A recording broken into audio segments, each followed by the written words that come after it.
Who or what is Satan? The being most commonly called Satan by Christians today is known biblically by several names. Revelation chapter 12 verse 9 lists his titles as the Great Dragon, the Ancient Serpent, the Devil, and Satan. Biblically, Satan's history begins in the Garden of Eden. There he is known as Ha-Nachash, literally the serpent. In Genesis chapter 3 verse 1, he is also called more crafty than any of the other Chayat that the Lord God had made. Chayat is usually translated into English as wild animals, but the word technically means living things, and the serpent was obviously more than a simple animal. Dr. Michael Heiser explains as follows in his book The Unseen Realm. The serpent, Nachash, was an image commonly used in reference to a divine throne guardian. Given the context of Eden, that helps identify the villain as a divine being. The divine adversary dispenses divine information, using it to goad Eve. He gives her an oracle or an omen. You won't really die. God knows when you eat you will be like one of the Elohim. Lastly, a shining appearance conveys a divine nature.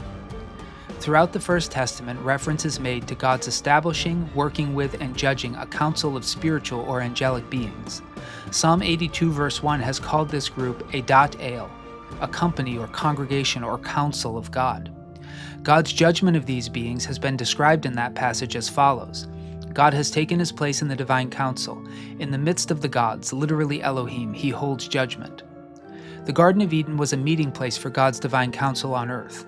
Adam, Eve, the serpent, and an untold number of other angelic beings were apparently all members of it.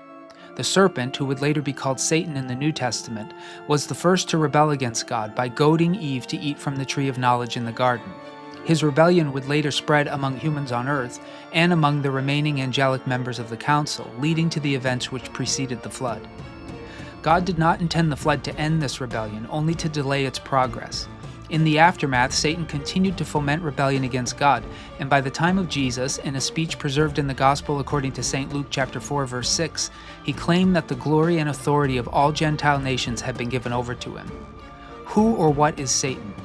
The being we now know as Satan was formerly a member of God's divine council who initiated a rebellion against God by goading humanity to rebel against him. Since that time, he has continued to foment rebellion among humans and angelic beings.